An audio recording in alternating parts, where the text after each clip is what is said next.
Oke, selamat malam. Assalamualaikum warahmatullahi wabarakatuh. Eh, Perkenalkan, saya Ilham Darmawan. Pada kesempatan ini, saya akan mempresentasikan hasil analisis perilaku pelanggan menggunakan metode machine learning pada dataset online retail, analisis yang mencakup 4 pendekatan utama, clustering, forecasting, dan regression. Untuk latar belakang dari hasil penelitian ini, hasil analisis saya, di mana berawal dari apa e-commerce yang berkembang sangat cepat dan pesat, sehingga perusahaan dituntut untuk memahami siapa pelanggan yang paling bernilai dan siapa yang mungkin berhenti membeli.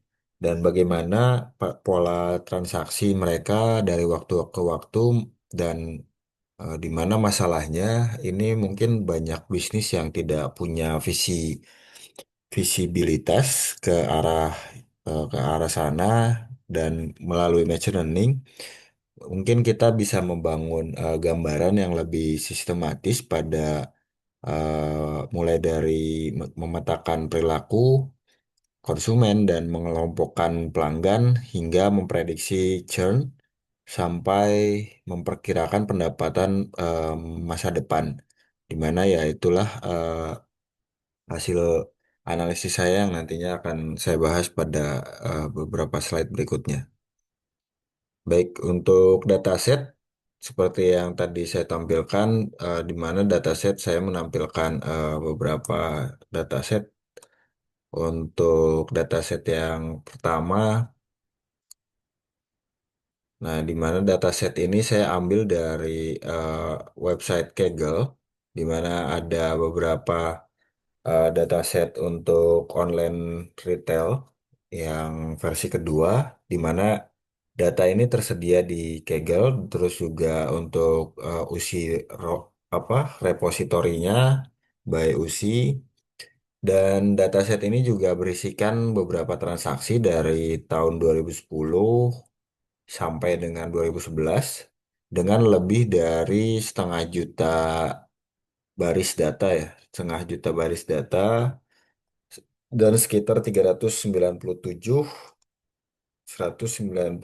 baris data valid, dan variabel yang digunakan ini mencakup invoice, stock code, quantity, price, customer ID, country, dan mungkin saya akan tambahkan satu kolom yang berisikan revenue dari hasil forecasting, quantity dari perkalian quantity dan price, mungkin seperti itu. Dan untuk eksplorasi dan untuk eksplorasi data yang saya lihat, di mana di sini terlihat bahwa pendapatan pendapatan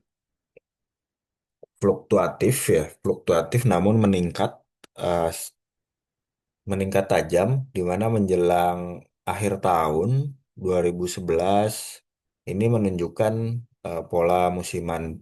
Misalnya peak peak pada akhir tahun, di mana negara dengan kontribusi pendapatan terbesar adalah United Kingdom, dan pelanggan dengan ID 14646 menjadi top spender dataset di dataset di mana ini menjadi temuan awal dan bisa dapat membantu saya untuk merancang analisis berikutnya.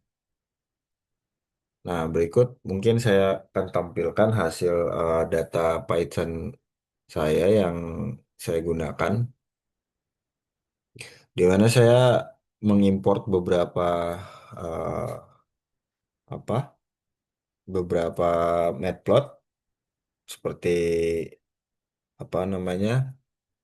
Saya menggunakan standar scalar, k-means, dan silhouette score untuk klasifikasinya, dan random forecast classifier untuk nanti saya gunakan untuk forecasting. Nah, berikut saya memasukkan data dari Google Drive dan berikut ini adalah 5 data pertama yang dihasilkan dari apa data online retail. Nah, di sini merupakan data info yang berisikan apa kode-kode dari data tersebut.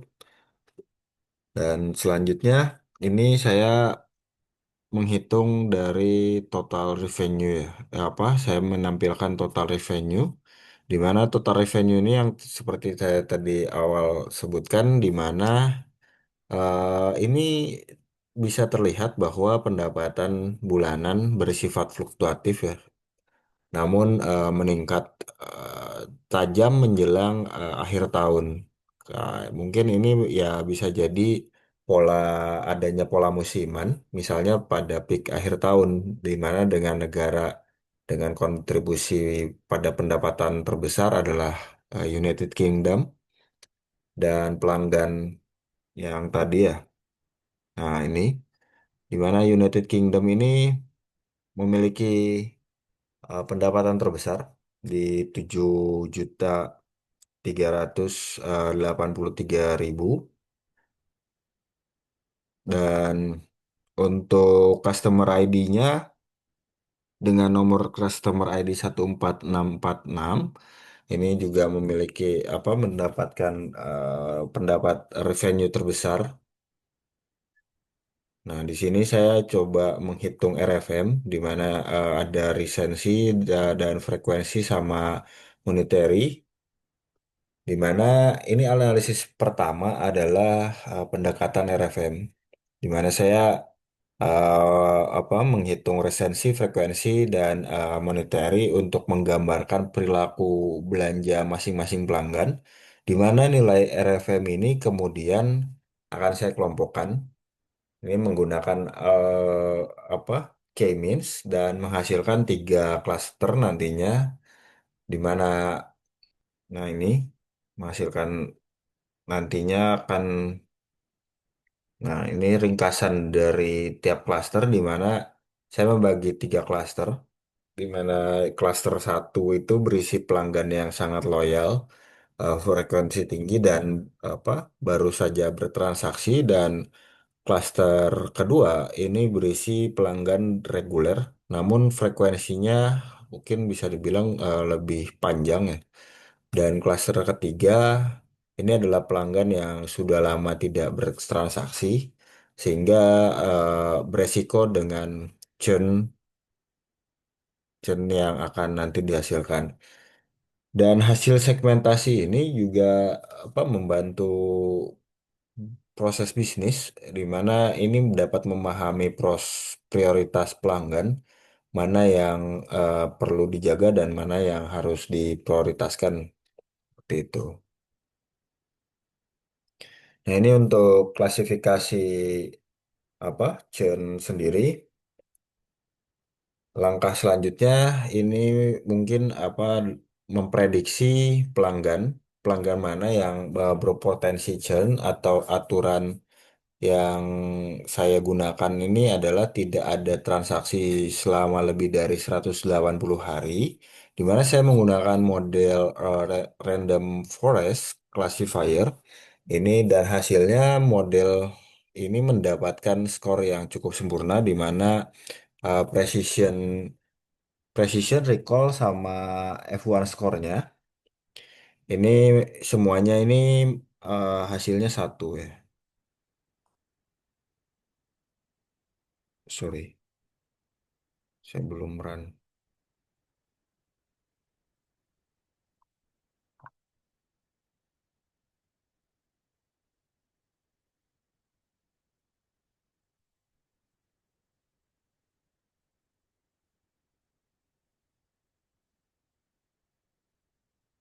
Nah, mungkin nanti setelah saya tampilkan hasil precision recall sama F1 score, ini juga dari feature importance-nya, di mana variabel yang paling berpengaruh sebenarnya adalah resensi. dan kemudian diikuti frekuensi dan monetary. Nah, jadi dari jarak waktu sejak transaksi terakhir, ini merupakan indikator yang paling kuat dalam memprediksi churn ke depannya.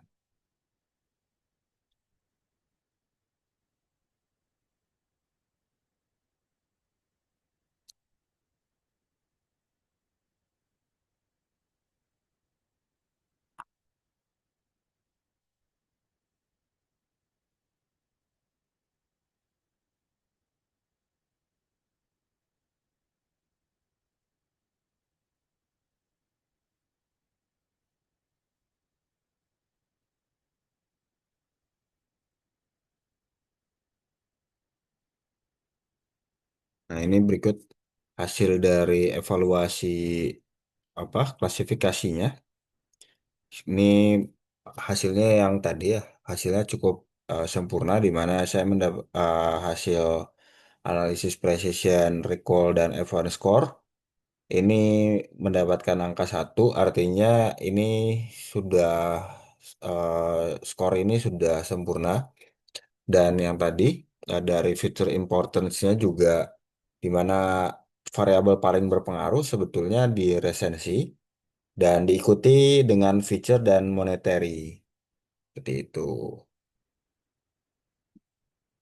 Nah, berikut untuk time series forecastingnya, di mana untuk melihat pola pendapatan bulanan dan melakukan proyeksi, saya membangun model yang namanya Sarimax, di mana model ini cukup mampu untuk menangkap pola musiman seperti kenaikan menjelang akhir tahun dengan data historis yang relatif pendek, di mana ini dapat memprediksi ke depan memang terlihat lebih datar, namun hasil RMSE dan ini menghasilkan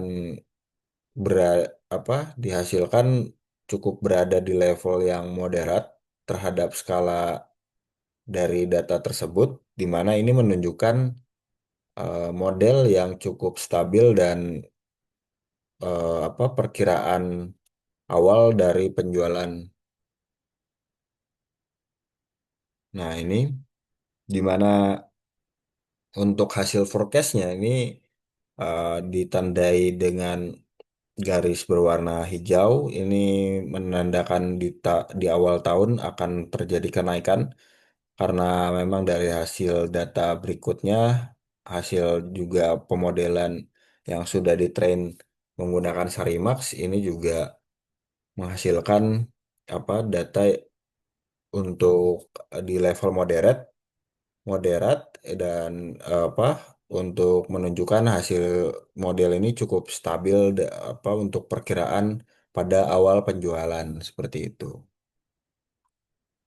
Nah, berikut untuk regression for customer lifetime value, di mana untuk model yang pertama saya menggunakan linear regresi. Nah, ini sebenarnya saya membangun model regresi untuk memperkirakan customer lifetime value atau nilai pendapatan per 6 bulan untuk 6 bulan ke depan, di mana saya membandingkan antara linear regresi dan random forest regressor. Dan hasil RMSE juga mendapatkan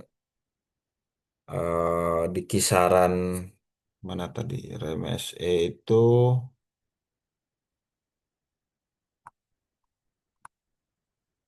Nah, RMSE ini di kisaran,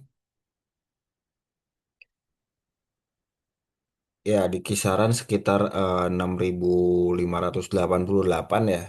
Dan juga untuk apa untuk R kuadrat atau R square ini sekitar 0,1, di mana ini menunjukkan bahwa variabel dasar RFM ini sebenarnya belum cukup kuat untuk memprediksi nilai jangka panjang, dan jangka panjang terhadap pelanggan tersebut. Namun model ini tetap memberi insight awal Nah, di mana ini juga butuh penambahan variabel lain seperti jenis produk dan negara asal atau efek promo dari penjualan tersebut agar performanya sebenarnya jauh lebih baik.